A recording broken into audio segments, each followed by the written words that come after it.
Hundreds of dogs leapt to death. The scene is idyllic, almost postcard perfect. Lush, rolling hills of Dumbarton, Scotland, meet a stately baronial mansion, Overtoun House, perched like a benevolent guardian overlooking the River Clyde. But beneath this veneer of tranquility lies a chilling mystery.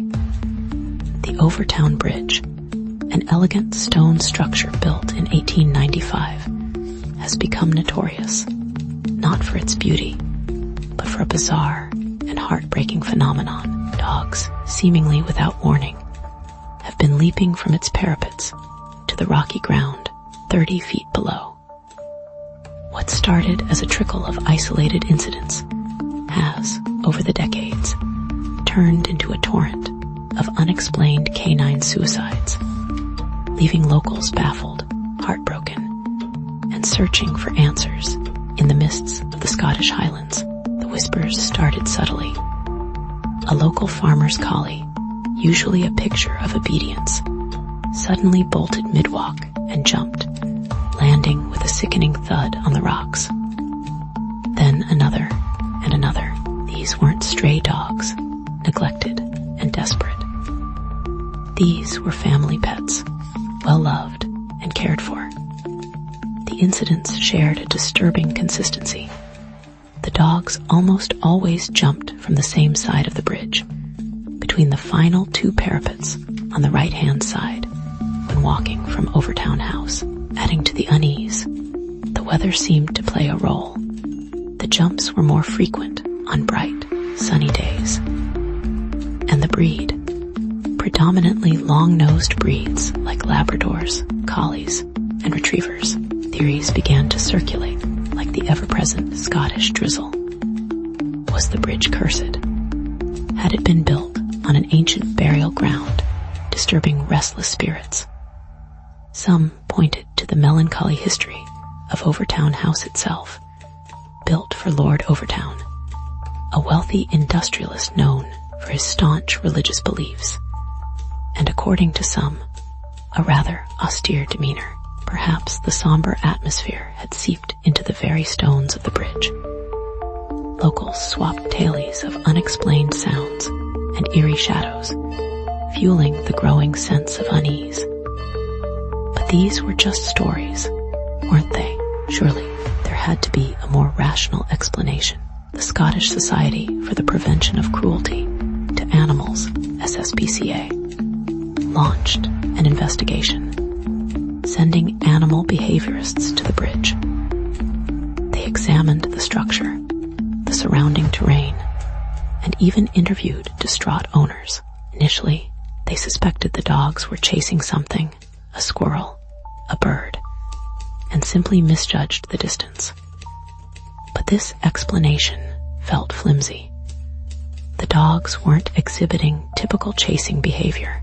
There was a deliberate quality to the jumps, a disconcerting focus, almost as if they were compelled to leap. One theory focused on the bridge's unique acoustic properties. The solid stone structure might create an echo chamber, amplifying certain frequencies undetectable to human ears, but intensely irritating, even maddening to dogs. Perhaps this sonic assault was driving them to distraction, pushing them to the brink. But testing revealed nothing out of the ordinary. The acoustics were unremarkable, no different from any other similar bridge. The investigators were back to square one, facing a mystery that seemed to defy logic. A canine psychologist, Dr. David Sands, was brought in to offer a fresh perspective. He dismissed the supernatural explanations and focused on scent. He noted the dense undergrowth beneath the bridge, teeming with wildlife.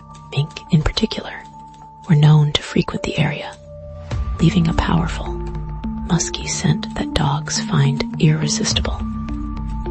Dr. Sands theorized that the scent of mink, wafting up from below, was overwhelming the dogs, triggering their hunting instincts, and driving them to jump without considering the consequences. Dr. Sands conducted a simple experiment. He brought 10 dogs to the bridge, and one by one exposed them to different scents: mink, gray squirrel, and mouse. A staggering 70% of the dogs showed a strong, almost obsessive, interest in the mink scent, actively searching for its source. This seemed to confirm his theory. The mink scent, he argued, was the key to unlocking the mystery of Overtoun Bridge. Case closed. Not quite. The mink theory, while plausible, didn't explain everything. Why the same spot on the bridge? Why predominantly long-nosed breeds? And why the sunny days? Critics argued that mink are active year-round, not just on sunny days. Furthermore, the dogs weren't exhibiting typical hunting behavior, characterized by barking and excitement. Instead, they were strangely silent and focused, almost trance-like. Doubts lingered, whispers persisted, and the mystery of Overtoun Bridge refused to be fully resolved. Then came the startling confession of Kevin Moy, a local man who, in 1994, threw his newborn son off the bridge, believing him to be the Antichrist. Moy was later found not guilty by reason of insanity and confined to a mental institution. While Moy's act was undeniably horrific and unrelated to the dog deaths, it cast a dark shadow over the bridge, fueling the perception of it as a place of evil and despair. Could the bridge be somehow amplifying existing mental instability, not just in humans, but in dogs as well, adding another layer of complexity? Some have suggested a link to the history of Overtoun House and its owner, Lord Overtoun. A staunch Presbyterian, he was also a controversial figure, accused of exploiting his workers and engaging in unethical business practices. Could the collective guilt and resentment associated with his legacy have somehow imprinted itself on the land, manifesting in this strange and tragic phenomenon? The theory is far-fetched, perhaps, but in the absence of concrete answers, even the most outlandish possibilities are considered. The jumps continue, albeit less frequently than in the past. Owners now keep their dogs on leashes when crossing the bridge, acutely aware of the potential danger. The local council has erected warning signs, urging caution, but the mystery remains, a chilling reminder of the unknown forces that may be at play in the world around us. Is it the scent of mink, a sonic anomaly, a dark legacy, or something far more sinister, something beyond our comprehension? Perhaps the truth lies in a combination of factors. The strong scent of mink, amplified by the bridge's location, and the dog's heightened senses, could trigger a primal urge, overriding their normal instincts. Add to that the bridge's subtle acoustic properties, the atmospheric pressure on sunny days, and perhaps even a lingering psychic residue from the past. And you have a perfect storm of canine despair.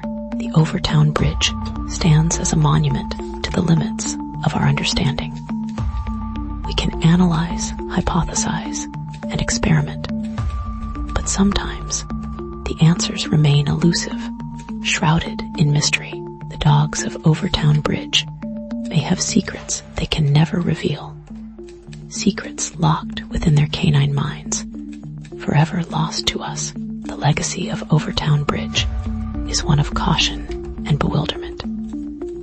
It serves as a stark reminder that even in the most beautiful and seemingly benign locations, darkness can lurk.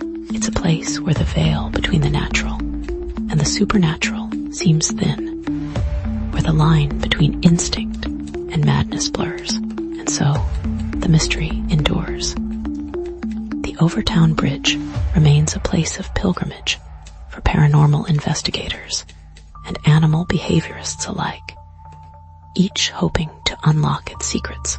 But for the locals, it's simply a place of sadness, a place where dogs meet their untimely end, a place where the idyllic Scottish landscape is forever stained with the tragic and unexplained, a stark reminder that some mysteries, no matter how hard we try, may never be solved.